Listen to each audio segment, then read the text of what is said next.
Oh my God! That's just too dirty! Damn. This shit's fire. This is a fucking banger. Ladies and gentlemen, cats, snakes, dogs, chicken, elderly people, workers and twerkers. Damn. Turn it up! I don't give a fuck. It's the Ruckus. What the fuck you expect? I body slapped my wife, my nigga.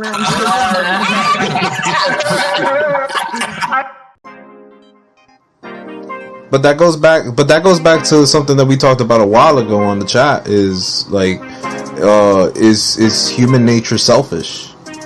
Yes. I'm of the belief that it is. Well, we're born selfish, and we're nurtured into thinking that we need to care for other people, when it's really just I want something false that we're taught. Is not necessarily. I'm not saying it's a bad thing, because I think we should care about other people, but it's something that goes against our human nature. So you're saying that human nature is selfish. Selfish. Okay. Yeah. I come first. I need to live. I need to eat to live. So once I'm eating, then I can make sure you're. Then good. I can think about somebody else. I don't think about somebody else first until after I eat. I don't think that's even selfish to an extent. I think that's just human nature. I mean, how can you help somebody? But that's the thing. Then that's where I come, and that's where I bring in the fact that human nature in itself, like we are born selfish. We are taught to care about other people. Yeah, but what these companies are doing is not just selfish; it's greedy. There's a difference between there's a difference between selfish and greedy. Absolutely. But I'm talking about us. Sorry, John. Go ahead. So really, I mean, that's true. Number one, human nature is rather selfish. I mean, out of the sense of survival. But what the other piece of it is that we realize early, and when there were different types of human species, Denisovans, Neanderthals, whatever, we noticed early on that we survived better in groups, so it was in our best interest to care for one another, and that's where the basis for a lot of code, like social, structure and behavior. That's that's where shit that comes, but it was something that structure, etc. All of that. So but it was something that was learned and then taught to future generations. I think what we innately are selfish. Like that's how we're born. Look at babies. If you wanna see something that is selfish, a baby's gonna scream until they get what they want. You know what I'm saying? And they need to be fed and pampered. Okay, so exactly. I'm gonna challenge this notion real quick. First, and I'm gonna do it in two different ways. First of all, what is selfish? It carries a lot of negative connotations. And I really think that the word that we're all going for is survival. Survivalness. That's what I said. But survival in itself is selfish. And that's why I disagree. Self-preservation is selfish. Which is kind of funny. We should use this for the podcast, though. What y'all think? This is recorded. This is get the yeah, we recorded all your bullshit. Don't worry. Yeah, you canceled this. You canceled this 4 times already, but it's all good. Thanks. We're here. So here's the thing about it. The reason I have to make that distinction about self-preservation is that when you're selfish, you're not only surviving yourself, you're making sure that somebody else isn't surviving. I don't think survival, in a sense, is mean to somebody else. You know what I'm saying? So when I'm trying to survive, I'm just trying to make sure that I'm good. When you're being selfish, you're making sure that you're good at the cost of somebody else. That's the distinction that I think we need to make. That's the distinction I'll make. My survival doesn't necessarily have to be predicated on you getting fucked over. I think a lot of times we confuse that shit by saying, like, for me to survive, you gotta get fucked over. The other thing I'm gonna say is that I'm gonna disagree on the fact that because of what Jonathan just said, because we're born into groups and we survive better in groups. We've been taught, I think, because of the systems that we live in, to think that I survive better by myself and I need to take care of me first, when throughout history we have learned that societies have functioned better when everybody takes care of everybody else. It's cyclical. Yes. I take care of you, take care of her, she takes care of him, and he takes care of me. You just said the key word there. Yes. Learned. They weren't born knowing that. No. You understand? So let me specify that then. I think we've learned in this system that we live now that doesn't function. We've been taught that doesn't function, when that in actuality is our true nature. Our true nature is, because if you get a bunch of babies after a certain developmental age together, they're going to look out for each other. Babies function before that developmental age. Survival. How are you born? I mean, you're born to survive. So that's where both y'all are going with it. That's my. I'm talking about from inception. From the moment you come out the womb, you need somebody. You are selfish. You immediately cry because you either want attention, or you want to be fed, or you want to go to sleep. You only care about yourself, right? But you're not doing that to the detriment of anybody else. You're just trying to survive, and that's the distinction I'm saying. No, you're just trying to survive. You're trying to survive. You're not yelling to make sure your parents don't sleep. You're yelling because you need to get fed. I think that in the system that we live in, people are yelling to make sure that other people don't get sleep. Understand that distinction? Okay. Yeah, I understand what we're trying to say. It's like, tú te quieres jaltar before, o tú quieres comer bien y que otra gente coma también. ¿Tú me entiendes? You don't have to jaltarte 3 platos de arroz when 5 people could eat from that same. Absolutely. Exactly. Basically, is you're selfish to an extent that you want to survive, but also you're not greedy. And I think that's the word we should focus on, is the greed of these companies, and not only the selfishness of us, because also, I mean, not everybody feels that way. Of course, you're selfish. Yeah. In the corner, it's like. It's a combination of both. Of course, we want cheap shit. We want cheap products, but at the same time, it's like, bro, why the fuck does the CEO of this company make billions when your worker in fucking China is making 25 cents or whatever? Who here doesn't shop at Walmart? You can't. That's their minimum wage over there. Their minimum wage is 5 cents an hour. Or $1 an hour. I don't know. I'm just saying that's more of their issue as well. Like no, it's not. It's our issue. It's our issue as well. You know why? Because in a globalist economy that we live in now, it's everyone's issue. Yeah. You know why it's not? So I worked for a number of years in the Dominican Republic doing trade. For example, in the Dominican Republic, we're signing its free trade agreement. You sold drugs, okay? You get it. Yeah, that's what I'm franco.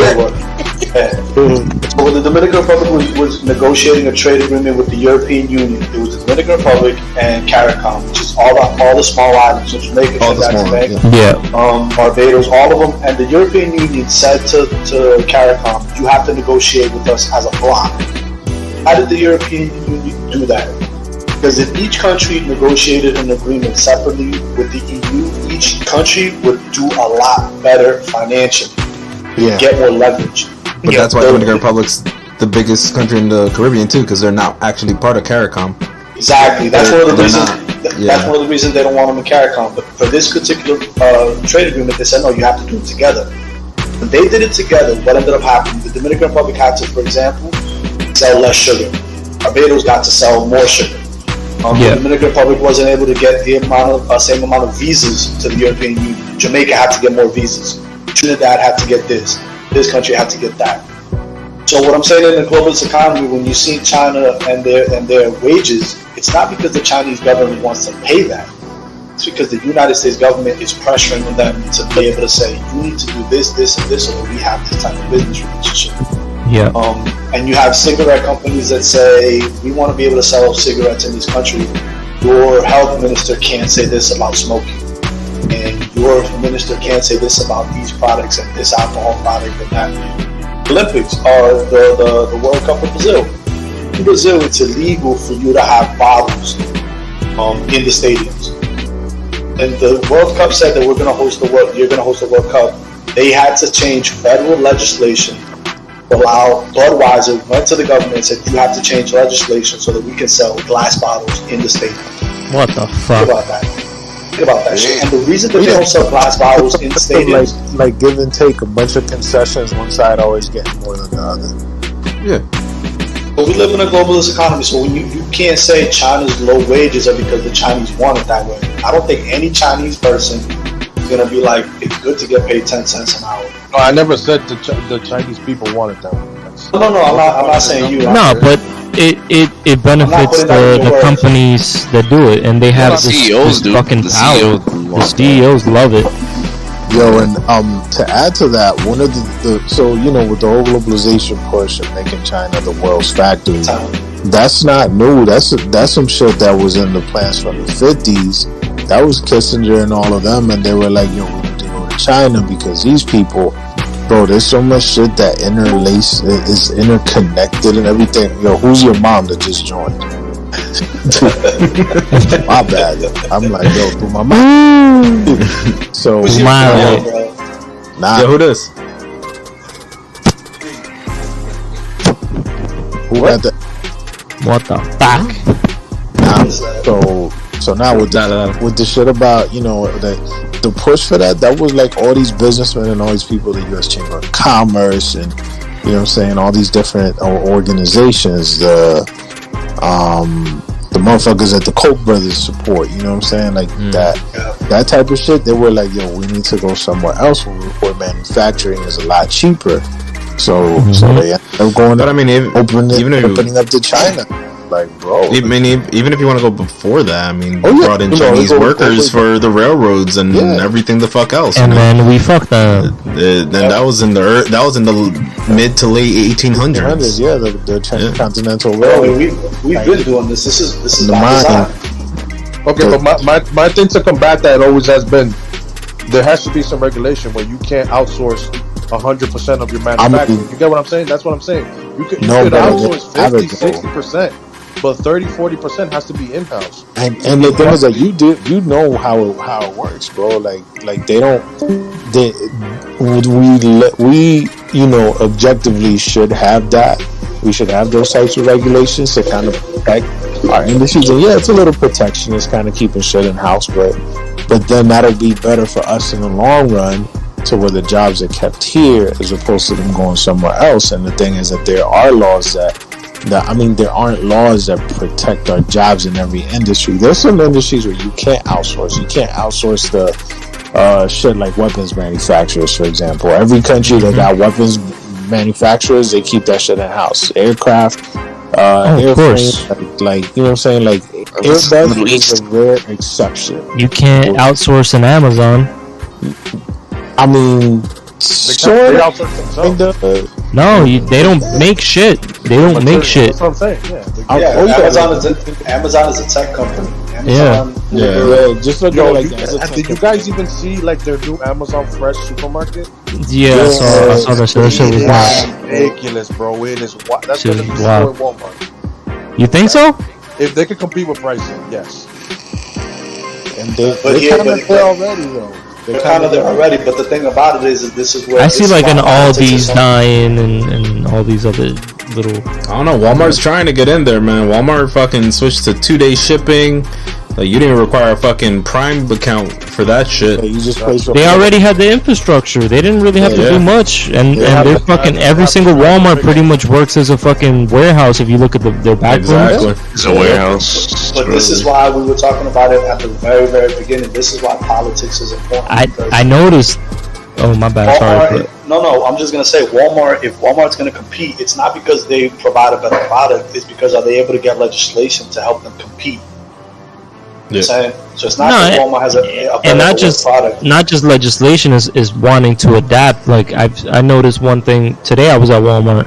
I was buying some shit. I noticed they have these crates, and they have a dude just not stocking, literally taking things out. And what that's for is for delivery. Is for delivery of things. So they'd go with the scanner and they bloop, put it in the crate, and they keep it moving. And then they have this big ass thing, a bunch of different crates, a bunch of different things on it for different shoppers. Yeah. So what they're doing essentially is like, all right, it's kind of the same thing that Amazon's doing. Yeah. Yeah, you know what's because I worked at Amazon. I seen how they do their thing. They have the same system, except that they have robots doing their shit, and it's the entire thing. Robots that bring you all the shit. Yeah, and you can't go and shop in Amazon until now. Now Amazon's doing that.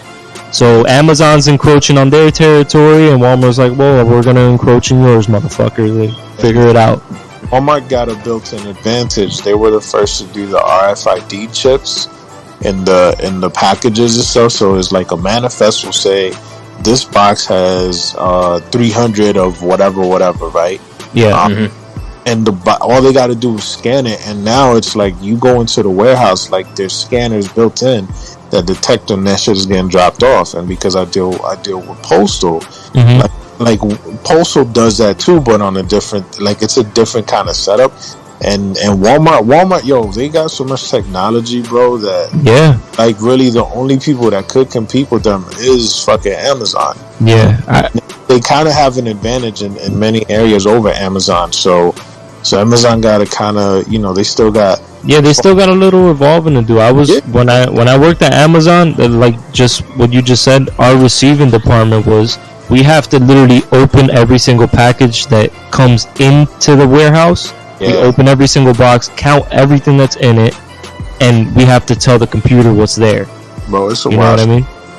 So that's why they have so many employees in the warehouses. Like we have to count every fucking thing that comes in, put it into the system, then let the system take it, and then they inventory it out in the warehouse. It's a fucking process. I'm surprised they don't have it set. Well, I mean, for the amount of shit that Amazon sells, it's kind of, it would be tough to do. Hard. But like, have it set to where. Yeah, well, that's the thing. Walmart forces everybody who works with them to do that shit already, so that when it comes into their system, they're good to go. Yeah, well, what I was gonna say is one of the things that would be possible to do, but it would take a lot of work to implement, is set it up to where on a returns is mostly what you're talking about, returns department, or even receiving, where they would know what they're getting in the box because all that has been done beforehand. Within the return Amazon, process, So what you do is instead of having people sorting it. Instead of having people go in there sorting to figure out what's in there, you have it set to a weight. Yeah. So if that box comes in with the weight that is exact to what was supposed to be returned, so you have the weight in the system for each individual item. When it comes in, that weight will match everything that's in that box, and you already know, okay, this box is good. Yeah, that makes you don't complete need sense. the workforce to just sort through fucking boxes of shit. Because I'm sure it's literal boxes of shit that get returned to Amazon. God. Boxes of dildos. Bro, dildos. I sorted so many dildos, bro. It was not even funny. Pocket pussies and dildos. Like, it was stupid. Man, what I'm that gonna man do, said he was sucking dildos. He was touching dildos and pocket pussies. So how many of those dildos you kept? 15-inch dildos. That's all I'm saying. Did he take home? Bro. 15-inch dildo. Bro, I'm talking about like have a size. I imagine you know the size of that shit. What color was it too? Like what the fuck? You're about to be mad. You're about to be so mad when I say this. They were black. Of course they were.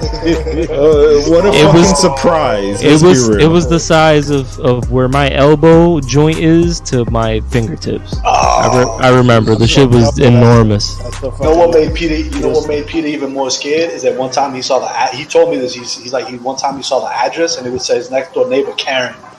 I did not know Karen got down like that.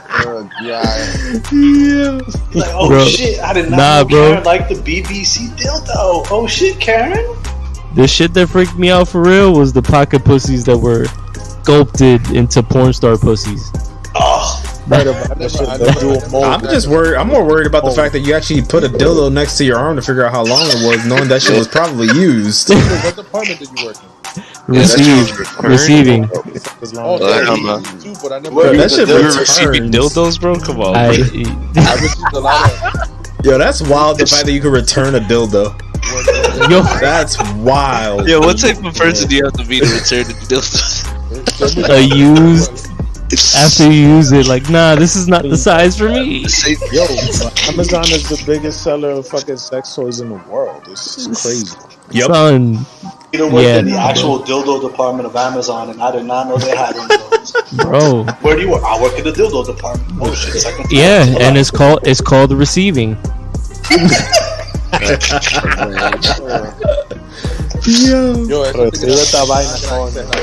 Hold on, yo, Peter, real quick. Tell me that at some point in your career you said somebody, where do you work? I work in the receiving department of dildos. Did you ever say that to somebody? I did not, bitch. I didn't want to tell nobody I worked at Amazon. Fuck that. Yo, Peter, how did Amazon make you feel? It made me feel like I had a small penis. Nothing. I had a small penis. Oh shit! I felt the vastness of emptiness inside of my soul. Yo, I've never been so depressed to go to a job. Fucking facts. Everybody good money, but it's just like so much work, bro, and they're always on top of you. Every 10-15 minutes, somebody comes around and says, "So how we doing? All right, your percentage is very." Yo. I'm like, yo, what the fuck? You were here 20 minutes ago. Bezos, bro. Bro, tell me, I had this one Dominican dude on my ass, bro. He worked for the fucking the staffing company that I was employed through. Oh my! And this dude would pop up every 30 minutes, like, "Hey man, you're behind. This is not." And I would explain to him, like, when you're in the front of the line, nobody wants to take the boxes that have 300 pieces in it, because you have to count 300 pieces, and you have to scan each and every one and put it on this fucking cart. And he wouldn't want to hear this shit. And he's like, "Nah, you gotta hurry up." And I'm like, "Yo." One point, I was just like, "Yo, bro, listen." You know why? Because in the beginning of your shift, like if you were in the back, you good, but then they'll put you in the front in the second half of the shift, and then you're tired, and you would get those boxes of fucking from 300 fucking pieces. But you know where they were from with 500 dildos. Listen, my last day, bro. My last day was like, "Yo," I told the Dominican dude, "Yo, suck my dick. Fuck this job. I'm out." And I walked the fuck out. And the last 4 days, I used my PTO. Fuck you. I got my PTO pay and I left. Bro. I remember, yo, they be hella mad if you make a mistake. Yo, I'd lie to you not. I did 300 mistakes, bro, in 1 hour. Bro, you're not supposed to have one mistake in an hour. Like, that was... Yo, how do you do 300 mistakes, my nigga? My job was to count, right? For 10 hours straight, to count every single piece. For 10 hours straight. And at one point, I was just like... And I had graveyard shift too, so you would come in at 8 p.m. and leave at 7 a.m. I'm talking about, like, you came home, you went to work, it was daytime. You came home, it was still daytime. Listen, I'm not against people giving people jobs and they have no windows in those warehouses. You don't know what fucking time of day it is. Bro, like giving like nuanced jobs to people, but how am I supposed to be counting? Sit there and count all day? Like they can't just set up a fucking scanner that can just count for them. Yeah, all you hear is the beep and the gun, just beep, beep, and you hear that shit when you go to sleep. You hear that shit when you wake up, motherfucker. That shit stays with you. I fucking left the job. That shit stayed with me for like a whole month, and I was like, nah, bro, what the fuck, yo. I heard working at Amazon was fucking. Yo, hold up, guys. I'll be back in 1 second. I gotta take this call. I'll be back in a second. Go ahead. At one point, I stopped giving a fuck, so I just started putting in random numbers, bro. I was guessing that shit for like the entire day, bro. Like, it said 300 errors an hour. That shit said 300 errors an hour. You know what? That's the Trent education system right there. I think go to random warehouses and punch it up. Because like there might be a possibility I might have cost them a lot of money. So fuck them. You know they got quality control. They fix all that shit. Yeah, they probably do though. I say we all get a job at Amazon just to fuck this shit up. I wouldn't be a bad idea, man. Yo, you get paid while doing it too. Shit. You never have more fun in a job than fucking up an entire company. They slave you to an extent, and they pay you $60 an hour, which is decent. But it's like a 10-hour shift. By the 7-8 hour, you are tired. Yeah, you probably want that. And then you're standing up the entire time. Exactly. 10 hours straight. They don't do 8-hour days. They don't do 5 days a week. But they got 4 days, 10 hours mats on your fucking feet. But they got the anti-fatigue mats. Yeah, anti-fatigue my dick. They got anti-fatigue dick. That's what the fuck they got. You know what? They got that and dildos. About that, huh? You guys want to know what I used to do? So I used to have 2 pairs of sneakers. I would have regular pair of sneakers and another pair of sneakers with some like gel stuff in them. I took the sole out and bought some gel, and I would literally wait for after lunch for that second half to put those shoes on, because it will give me like an extra hour, 2 hour of feeling ground fresh. And still, like after the 8th, 9th hour, my feet was killing me, bro. I was always sitting down, bro. At the point, I was just sitting down on the little stairs, because you know it's a little elevated position. Alright, it depends. Hold up. Down in the floor, you're always standing. Check this out. Check this out. Abram, how long did you last at Amazon? Nigga, I was there for like a month. Casey, how long did you last at Amazon? Just about a month. I lasted a month and 3 weeks. Damn. Bro, that should be burning through people, man. Bro, it is. Yo, Jonathan, I'm gonna tell you this. The job after that I took after that was painting and climbing ladders and going down, and I love that shit. I fucking love it. Compared to Amazon, Amazon was the worst. Being in hell, anything, it's like you getting fucked with a knife, and you're like, oh well, you getting fucked by a knife anymore. Like that shit just sounds awful. Absolutely. Jesus, man. That's how a sweatshop feels, bro. Yeah. You know what it is? I'm gonna tell you something, bad, bro. man. I don't wish that shit on anybody. Yeah, you just said some shit that's really fucking real, man. I feel like Amazon is importing, not that sweatshops are good anyway, but they're importing sweatshops into the United States. Yeah. And that shit is fucking crazy. We always think sweatshops is some shit that happens in third world countries. I'm like, we're fucking close to being a third world country. Bro, that shit's here. It's just you get slightly better pay. The efficiency and organization these people have, like the way their shifts work. Yeah, it's ridiculous.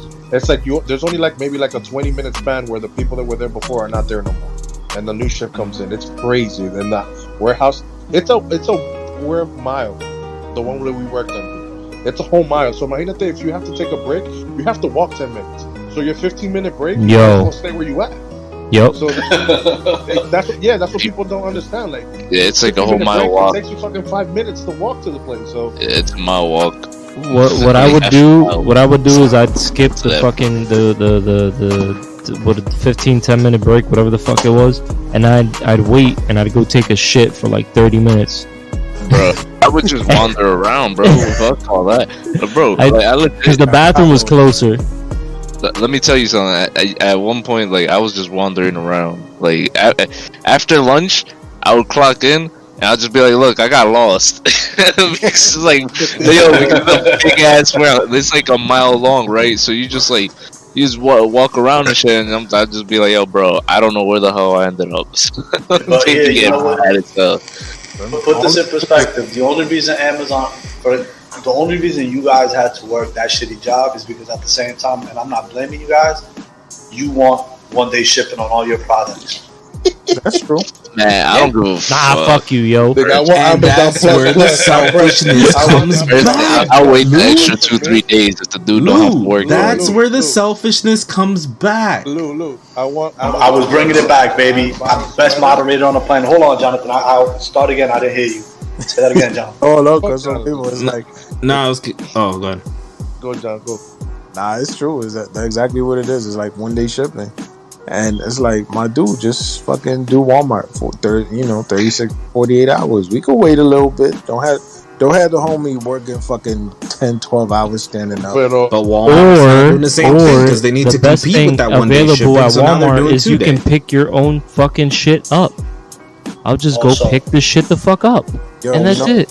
You know what? It goes back to this. I want to order a sweater, and Amazon Plus, the guy will come into my house and put it on for you. Sweater on. Put it on for me.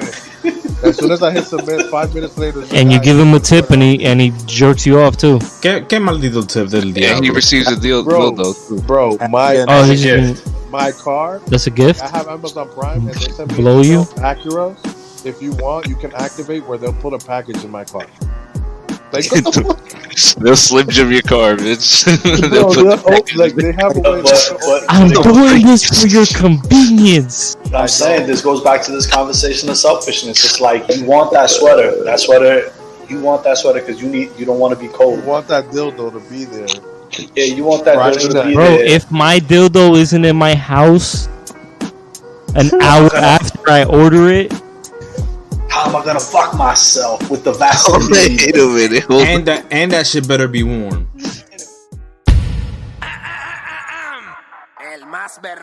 I know what you're thinking. Where can I find more? For full episodes of the Ruckus Podcast, you can check us out on Spotify, Google Podcasts, Apple Podcasts, and your other digital streaming services. The Ruckus. It's organized chaos. Don't worry, we're working on getting Mike a better mic. Get it, Mike? And don't worry about it. You'll get it eventually.